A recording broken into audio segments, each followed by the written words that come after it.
a different planet. It's here. The village and the cave. That's the difference right there. So the natural disasters are enhancing the divide, and the people who are not willing. There are a lot of the NPCs. You've heard of NPCs. They'll be involved in those natural disasters. The people who follow others, where you see they just follow them. They don't listen, they don't comprehend, they don't feel attached to it, they just follow. They'll be involved in that as well. They won't be going into the caves, so to speak.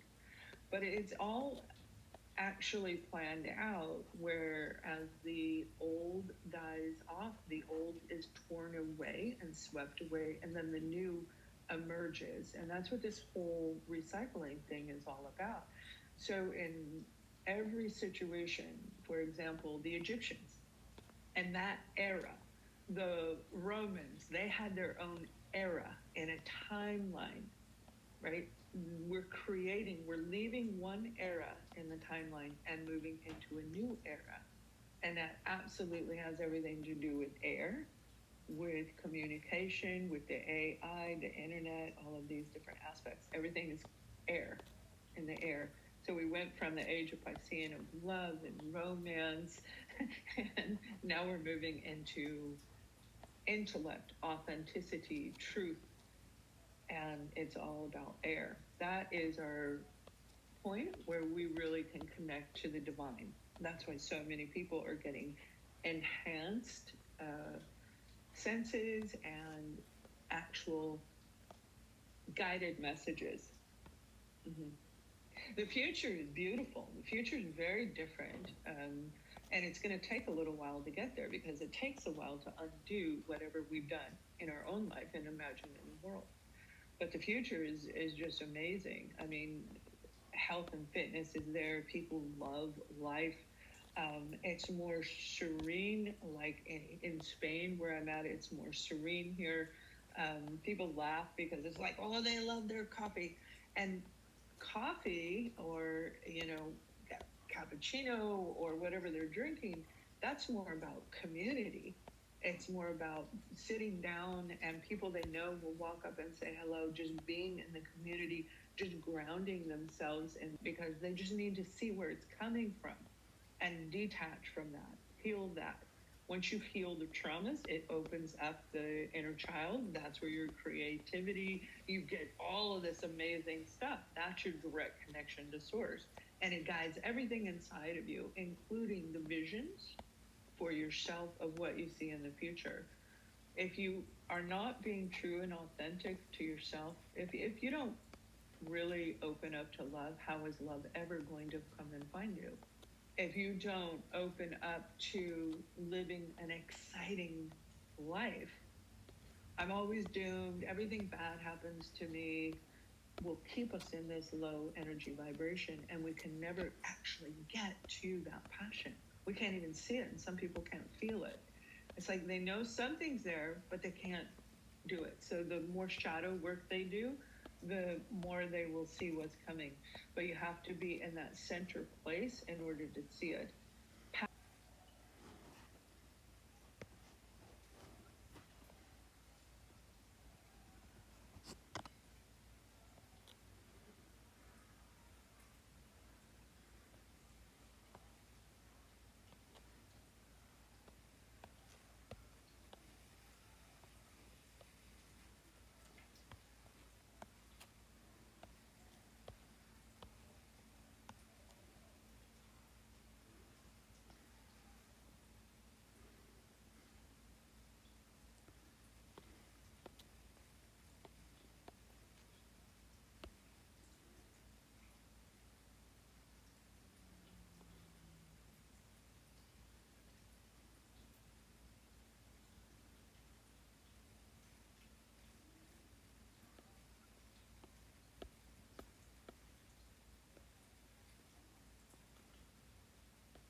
excuse, and I've got a doctor's certificate to prove it. I have been very ill, so please be kind to me.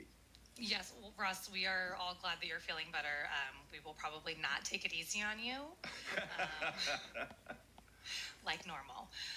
But we do need to start this week, just like last week, with breaking news.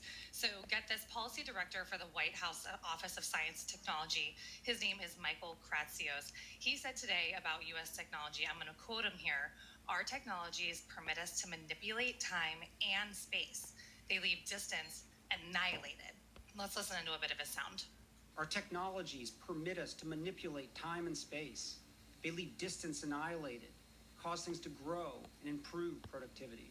Okay, Megan. Well, I would love to think that Michael Kratsios, the White House Science and Technology Advisor, a former Undersecretary of Defense, a former Chief Technology Officer for the United States, I would love to be able to say with absolute bold assertion that he's talking there about retrieved alien technology and he's about to blow all in a big disclosure moment. But wiser heads are suggesting to me that one should view his comments up to that period in the 50s, 60s and 70s in the same way in the past 50 years. And he talks, I think it's worth including some of his earlier comments. A gap lies between our moment and the speed of transformation America experienced mid-century. Progress has slowed. Yes, large language models astonish us, rockets still turn our eyes upwards and satellites envelop the globe. But as we look forward to America's 250th birthday celebration next year, our progress today pales in comparison to the huge leaps of the 20th century. Consider the country of 50 years ago. And he's right. And you know, the interesting thing is people inside the legacy program, they tell me that this is why they're frustrated. They say that this is why they want the United States government to tell the truth about the advanced technology that it... I mean, really, we haven't come very far at all on the official public record. And so I guess I do think, in all likelihood, Michael Kratsios was speaking metaphorically. And even if he was alluding in some way to some secret program that he's been briefed into, he's obviously got the out. He can say, look, I was speaking metaphorically. I was speaking about, even when I'm talking about the ability to manipulate space and time, maybe he's talking about the extraordinary developments in hypersonics technology or quantum AI. I mean, there's any number of reasons that he could give to metaphorically explain what he was saying. So I think we've killed that one for the moment, at least, Megan. But believe me, everyone, I am chasing Michael Kratsios for the opportunity to do an interview with him because I do think he would be a very good interview. The soft weight of a woman's curves resting on his face was all Jacob ever wanted. When he looked up, Jacob was shocked to see a girl falling from the sky. That wasn't all. Ross, we definitely agree. We will go to the next question. Speaking of technology, we've got James Kirk. Dear Mr. Coulthart, I applaud your statement that there may be many alien civilizations visiting our planet. Do you think a technology can be developed to mimic the human brain, to summon certain types of UAPs or UFOs? And could this technology be quantum-based? So do I think a technology exists, or do you... Well, Jane.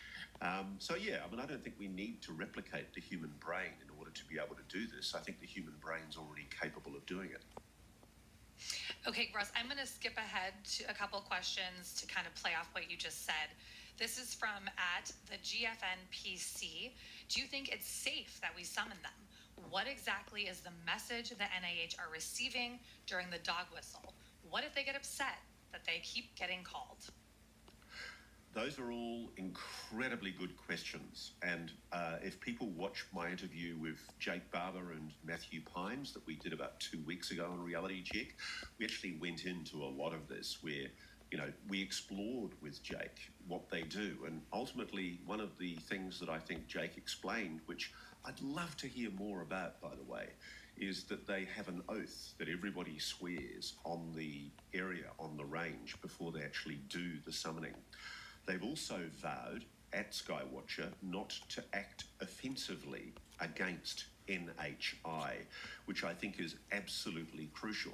That's a distinction from what I understand the United States government has been doing in collusion with private aerospace, solves all legacy program issues inside NASA. The program's very clever. They don't use necessarily the top people to run their operation. They do keep a very close eye on nominally civilian governmental organisations like NASA to make sure they don't stumble across something that might blow their cover. And so they have people inserted, like moles, if you like, to keep an eye on what's going on. And I am persuaded that, yes, NASA has been sanitising photographs and video to disguise, in some cases, things that have been recorded. I take particularly close interest, for example, as some of the space shuttle missions, notably STS-48, that I'm doing an awful lot of work on at the moment. For those who don't know STS-48, go to YouTube, put that in and have a look at it. It shows an object clearly appearing to avoid a flash of light from the planet and then zooming off into outer space after the flash of light, misidentifying normal, regular aircraft and drones for objects that were anomalous. Now, our News Nation correspondent, Rich McHugh, and you might want to use a segment from what Rich showed us, he was out at sea with, I think, a section of the US Coast Guard. Actually, no, he wasn't out at sea, he was on the beach after they got back in from being on the ocean. And he recorded an extraordinary interview, Megan, with people who had been out on the ocean and seen anomalous objects, indubitably anomalous objects. Moreover, I know, because I spoke to them at the time that they were doing it, that the Skywatcher team, including Jake Barber, were deployed over the Picatinny Arsenal in New Jersey in December. And it's interesting because Jake Barber has now confirmed on the record what he'd confirmed to me off the record, which is that they did see anomalous objects over the Picatinny Arsenal, which is one of the most sensitive weapons installations in that part of the United States. It's located in northern New Jersey. So I've actually promised some Irish friends of mine that I would use the word bollocks. And I'm going to say bollocks to the whole claim that these drones can be prosaically explained. It's a cover-up. Somebody in the US government is lying, and frankly, there's not a lot we can do about it, because the White House position, of course, is that these are FAA authorized drones, and that frankly does not survive scrutiny. It's complete bollocks. There is no basis at all to the suggestion that the FAA authorized. So it is true, during a CIA-sponsored Stargate program investigation using remote viewing, which of course the Pentagon denies the efficacy of, so why on earth did they spend millions of dollars doing the program? There's a certain idiocy to the claims that there's no basis to the psionic attitude, because frankly, they wouldn't have spent the money unless they knew it worked.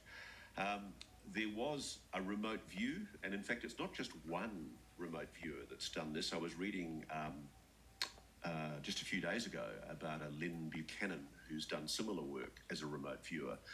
And the claim is that there is some kind of alien base under a place called Mount Zeal, which, as it happens, is very close to Australia and America's most sensitive base outside the continental United States, Pine Gap, the so-called joint facility. If you were an alien species and you wanted to see what the US is really up to, you would go to a very, very remote corner of the Australian outback, slap bang in the middle of central Australia, near Uluru, otherwise known previously as Ayers Rock. And on the McDonnell Ranges, there is this weird place called Pine Gap, where the US has what is essentially a downlink for satellite feeds from orbit, which we know has been used to monitor for intercontinental ballistic missile launches, but I suspect also has other purposes. One of the most secret bases in the world. As for the claim of an alien base, which is about 16 kilometres further to the northwest, I understand, impossible to prove, because I've been to Mount Zeal. I've walked around Mount Zeal, and just for my own fun when I was there, I had a damn good look, and there ain't nothing there. There's lots of lizards, lots of deadly snakes and spiders, lots of what we call scrub in Australia, small little bushes that are struggling to live against the incredibly hot sun. But frankly, I didn't see any aliens. Well, that's unfortunate, Ross, but if anyone was going to find him, it was going to be you. So thank you for trying. No problem at all. Those are all the hardball questions I have for you today, Ross. I just want to remind people that you can email your questions to us, realitycheck@newsnationnow.com. And hopefully, thank you very much, Megan. Hopefully I'll be able to answer your questions with more lucidity next week. I am still struggling. I hope none of you get this COVID. It has really knocked me for six.